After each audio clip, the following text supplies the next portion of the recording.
सारगर्भित और महत्वपूर्ण वक्तव्य के साथ आदरणीय डॉक्टर लखनलाल सिंह आरोही जी का इतना संक्षिप्त में और इतना महत्वपूर्ण वक्तव्य देने के लिए मैं चाहूँगा कि एक बार अपने सिंह का सम्मान एक बार जोरदार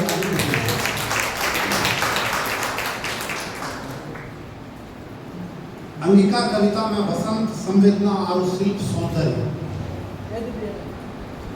कोई भी साहित्यिक आयोजन खास विषय के साहित्य और आयोजन वह विषय पर प्रकाश डाले लिए आयोजित हो छे। एहना में जब डॉक्टर लखनलाल सिंह आरोही जी ने गंभीर वक्तव्य के साथ विषय में प्रवेश करा देना तो मैं चाहबे कि संगोष्ठी में मुख्य रूप से आलेख प्रस्तुतकर्ता के रूप में उपस्थित भाई डॉक्टर अंजनी कुमार सुमन जी से आग्रह है कि अपना आइए और अपना आलेख प्रस्तुत करिए। एक बार उनका स्वागत में अपने से जोरदार ताली दीजिए। भाई डॉक्टर अंजनी कुमार सुमन।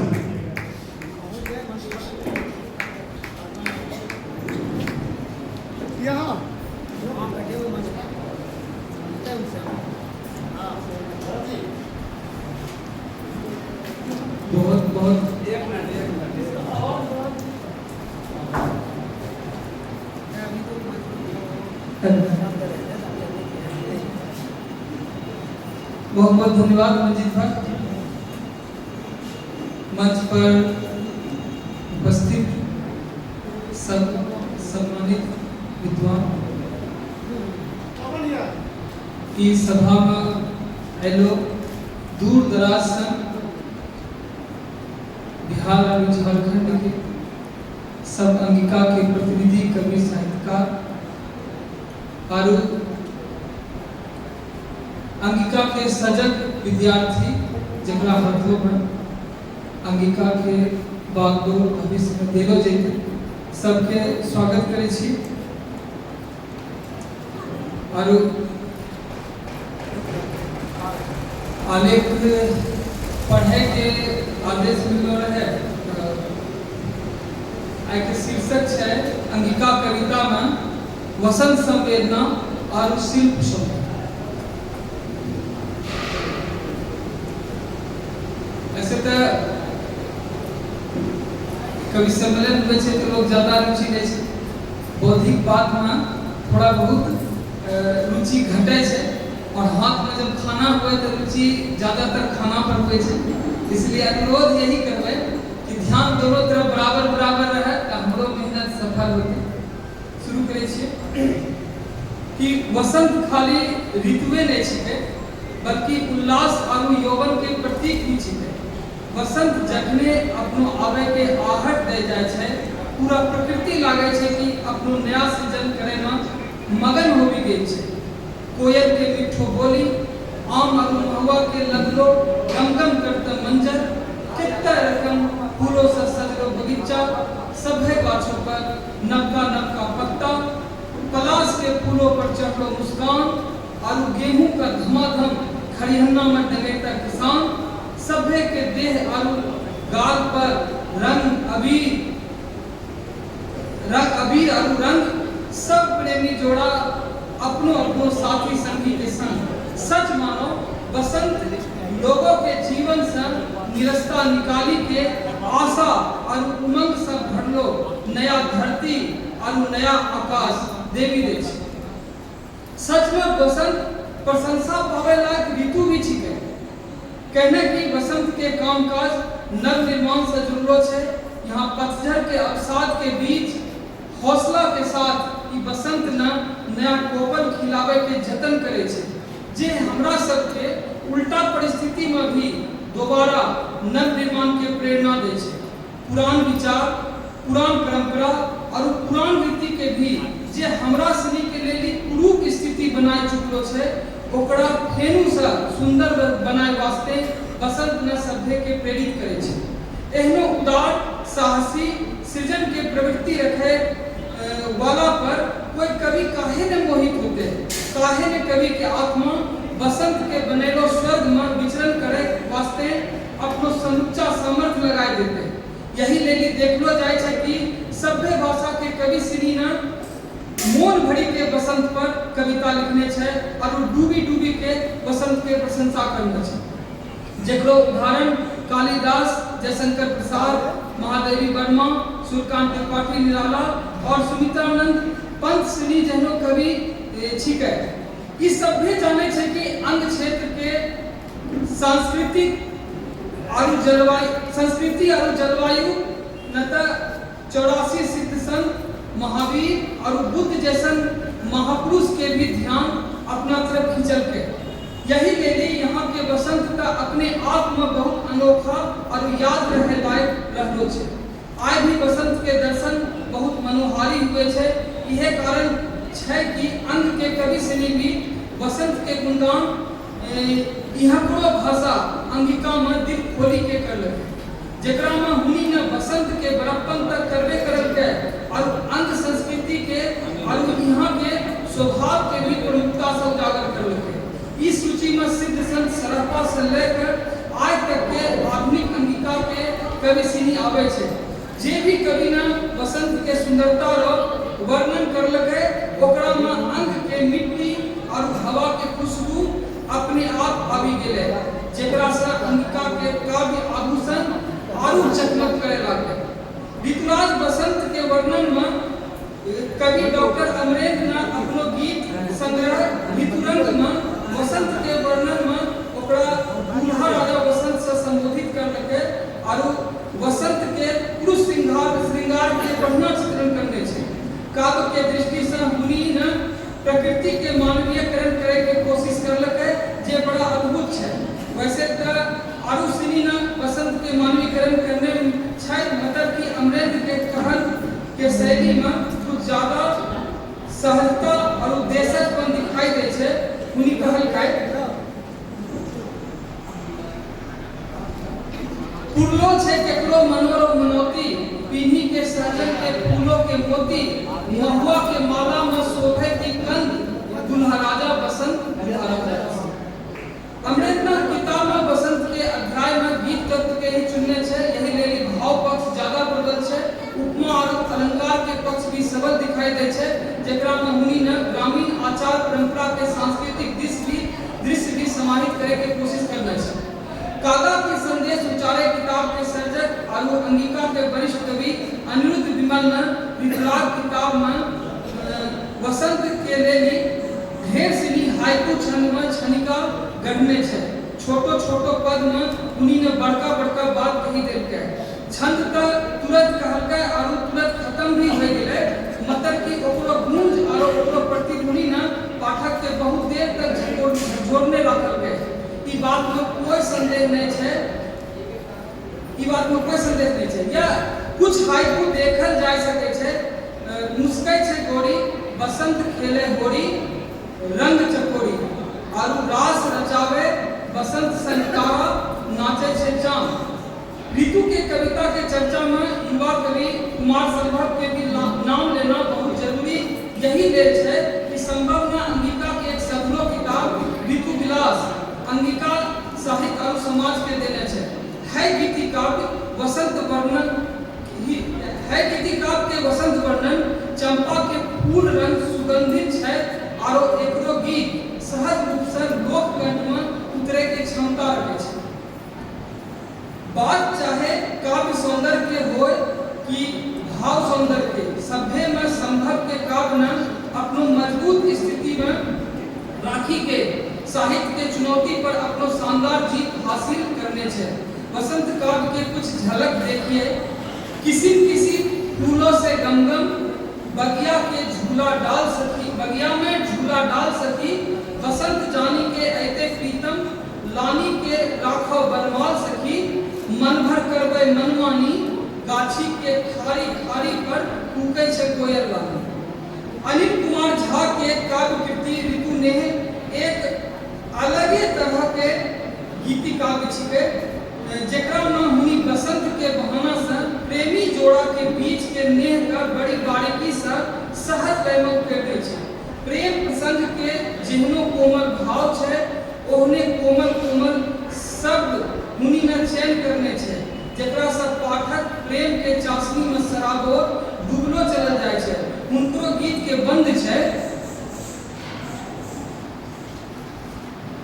टेसू के फूल से बनमो हसे छे, प्रेमी रो आगी मन में बसे छे, कहना ले हैनो प्रण ठानी है सजनी, फागुन करे बेईमानी है सजनी। एहनो नहीं छे कि बसंत खाली प्रेम के ही गीत गवावे छे, जेकरो प्रेमी ई बसंत में साथ नहीं होय छे, ओकरो ठोर पर बरबस विरह के गीत भी मुखरित होवे लगे छे। कवि मुरारी कृष्ण भी बसंत के प्रेम के बीच विरह वेदना के भी महसूस करलके और ओकरो लेनी गीत करके। हुनकरो विरह में भी प्रेम के प्रगाढ़ छुअन दिखाई दे छे। हुनकरो एक को गीत देखे पारे छो, बसंते बांधे छे अनुराग बटोही है सनेस लेने जा, कही की हो आवी गेले फाग बटोही हो सनेस लेने जा, कागजे गालो प्रेम पाती लिखे छे, जेकरा की सभ्य सखी पढ़ी दे छे, बिरहिन के लोरो के झाग बटोही है सनेस लेने जा। कवि दर्शन दुबना छंदबद्धता के साथ कवित्व के पारंपरिक छंद में वसंत के वर्णन बड़ी निपुणता के साथ करने छे, जेकरो शब्द अनुशिल्प महाकाव्य के सुगंध में लिपटलो छे। अंगिका आरु सहज दर्शन शब्द के मिलल जुलल प्रयोग में हुनकरो काव्य शिल्प के एक नयापन दे के कोशिश करने छे। है रंग अंगिका के रचना अंगिका के कोश के समृद्ध करे में एक सार्थक पहल के रूप में देखलो जा सके छे। काव्य के कुछ पद देखिए, कोकिला बोलेले छे कुंज कुंज डोली डोली, पुष्पित लतान अली कुंज कुंज दर्शे, फूले तरुपित लागी शीतल समीर मंद, मंजू मकरंद चहु ओर छे सरसे, गामन के गावन धमार धधकात धूम, धूम धूम अबीर गुलाल रंग बरसे, दर्शन जुगकंत बिनु कामनी के तंत अति, पीर के न अंत की बसंत जिये तरसे। वसंत वर्णन के कड़ी में कवि मुकेश कुमार यादव के कविता भी चर्चा जरूर होना चाहिए। हुनकरो किताब ऋतु वैभव के भी ऋतु के दर्शन के पहलू के बड़ी विस्तारित रूपों में रखे के कोशिश करने छे। हालांकि कविता छंदबद्ध नहीं छे, मतर की छंद के अंतर ध्वनि के साथ कवि मुकेश ने बहुत सूझबूझ के साथ बसंत के बहुत सी पक्ष के अपनो कविता में समाहित करने छे। एक कविता देखलो जावे पारे छे, फूल में पराग बनी अइले बसंत, फाग में बहार बनी अइले बसंत, फगुआ बयार बनी अइले बसंत, सजना हमार बनी अइले बसंत। गीत विधा के कवि राजकुमार के नाम एना तक गीत में प्रकृति और बसंत के वर्णन लेली जानले जाय छे। मतलब कि हुनकरो कविता संग्रह टेसू के 30 में शामिल होलो कुछ बसंत गीत शब्द शिल्प और भाव के उच्चता लेली जानलो जाय छे। हुनकरो काव्य गठन गीतात्मक शैली हरदमे सहजता के समेटले रहे छे, जे हुनकरो विशेष आकर्षण छिके। यही किताब के एक गीत एक वासंती गीत के मुखड़ा छे, सखी मंजरेरो अम्बा के डाल, कोयलिया कूक मारे, बड़ी अल्हर बसंती बयार, कोयलिया कूक मारे। कवि जटाधर दुबे ने अपनो कविता ऋतु दर्शन के माध्यम से बसंत के बखान करे में खूब जतन लगेने छे, जे अंगिका के काव्य कौशल के श्री वृद्धि करे में कोई कसर नहीं छोड़े छे। एक वानगी देखिए, जोसे के डंका बजलो छे, रंगों के इंगना सजलो छे, अली कली के रस चूसे में भिड़लो छे, फूलों के सुख राशि उगलो छे, आबी गेले रसराज आबो रंग राग लैले आबी गेले मधुमास आबो फाग खेती लैले। अंगिका रामायण के रचयिता कवि विजेता मुदगलपुरी ने अंगिका रामायण में ऋतु वर्णन के खूब छांदिक और प्रशंसित स्वरूप के साथ रखने छे। मतलब हुनको अंदर जनकवि हुए के भी भाव प्रबल छे। यही लेली मुनि कवि बसंत में भी विरोध दर्शावे छे, कवि खुशी के जगह विरह के दामन थामी लाई छे। एक गीत के मुखा देखिए, अले फागुन माह हमर बसंत न अले, रही रही बीस मोन किए घर कंत न अले। घर ने जरूरी नहीं है कि बसंत समय पर आबी जावे, जरूरी नहीं है कि बसंत समय पर आबी जावे, कभियो कभियो बसंत देर से भी आवे छै। उ घड़ी में कवि के मोन विसियावे भी छै आरो उ बसंत के बुलावे लेली हट भी करे छै आरो विनय भी आरो अयला पर स्वागत भी। चंद्रप्रकाश जगप्रिय के किताब ऋतु रूप में भी एहने हट देखे ले मिले छै जे निराशा में भी अपनो आशा से बसंत के द्वार पर लानी के खड़ा कर दे छै। देखिए कि ई सुनी के पपीहो कहलके हो, हारिलो कहलके हो, आरो जाने कहां मुकेले घोरो कहलके झूठे बात छी थोड़े छिके। बसंत बारात लेके आबी रहलो छै, बारात तक द्वार लागी गेलो छै।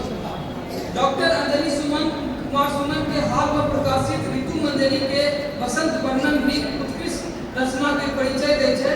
कवित विधा में संग्रह छंद में हुनी न ऋतुराज बसंत के स्तुति मानवीय स्वरूप के साथ ई तरह से करना छै कि बसंत के आगे इंद्र भी फीका कर देलके। हुनकरो बसंत पद कवित छै, मन पीला तन पीला सौसे रंग ढंग पीला, मीत हे बसंत के त अंग अंग पीला छै, लागल गुलाब गाल सरसों के फूल माल गंध पीली महुआ के मात्र रसीला छै, अमुआ मंजर चढ़ी कोयल कुहुक कहे वाह ऋतुराज के सुगान के सुरीला छै, लाल नीला बैगनी केसर रंग फूल पीनी देखो तो बसंत राज के दिन सजीला छै। ई करीबा कवि ब्रह्मदेव के नाम भी भूलो ने जावे पढ़ सके छै। उनको कविता ई तरह के छै, नेह लगावे रस पराग चूसे गुनगुनावे, और प्रीत ने जाने फूल फूल पे जाए निर्लज घोरा।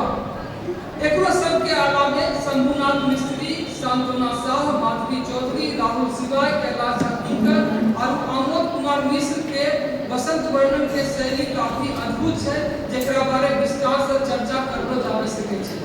एहनो नहीं छै कि धरती वीर से खाली छै, उहे तरह अंगिका भाषा के अचरा में भी केतना सनी बसंत के रूप के वर्णन समय समय पर कवि सिनी ने अपनो कविता में करने छै, जेकरो चर्चा एक कागज पर आसानी से नहीं करलो जा सके छै।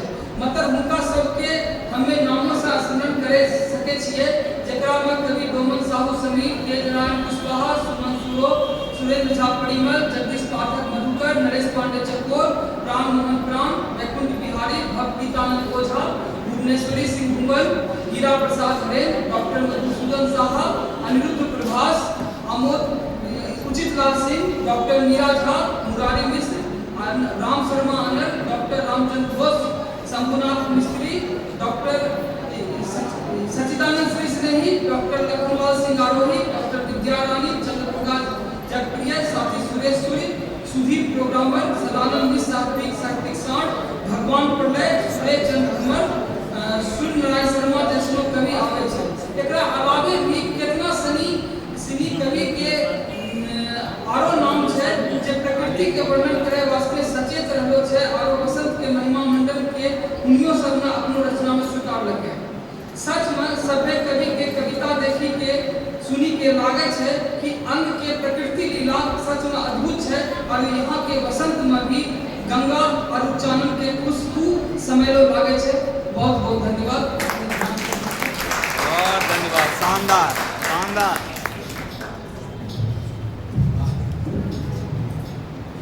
बहुत उम्दा किस्म के शोध परक आलेख के प्रस्तुति लेली भाई डॉक्टर अंजलि कुमार सुमन जी के बहुत आभार। एक बार सच में जोरदार ताली बजाइए, इतना शोध परक आलेख के लिए है। साहित्यिक आयोजन के सफलता में अहिनो सनी काम बहुत आवश्यक है। साहित्य सृजन साहित्य के समृद्धि का एक पक्ष है, दूसरा पक्ष ओकरा मूल्यांकन, और वह मूल्यांकन के करी में शोध परक मूल्यांकन बहुत आवश्यक हो छै। कोई भी भाषा के गहराई तक, कोई भी भाषा के बहुत बारीकी से समझे लिए, ओकरा महत्ता के समझे लिए, ओकरा शोध परक अध्ययन बहुत आवश्यक होइ छै। हमरा सबके सौभाग्य छै कि विश्वविद्यालय अंगिका विभाग में अंगिका साहित्य पर लगातार शोध हो रही है और शोध ही नहीं होइ छै बल्कि एहनो विशद आयोजन जेकरा में महत्वपूर्ण ढंग से विस्तार से भाई डॉक्टर अंजलि कुमार सुमन जी जैनो शोधकर्ता शोध आलेख प्रस्तुत करता उपस्थित होकर कार्यक्रम का सफलता के लिए अपना महत्वपूर्ण योगदान दै छै। एक बार पुनः इनका धन्यवाद, इनका लिए एक बार जोरदार ताली बजाइए। पहला सत्र लगभग